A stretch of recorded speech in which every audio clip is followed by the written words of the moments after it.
USB to wireless connection method. After USB switcher's wireless connection, double-click the box switch button.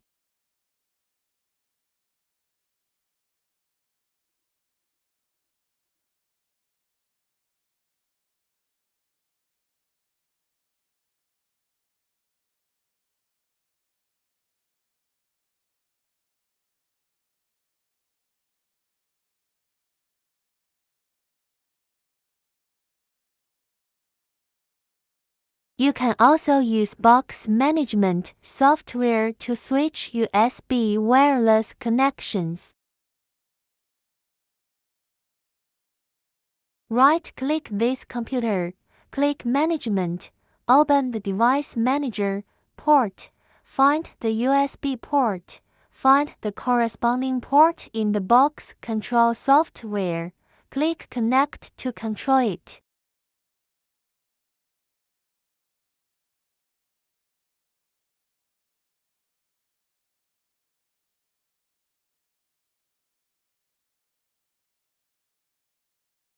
The tutorial is over.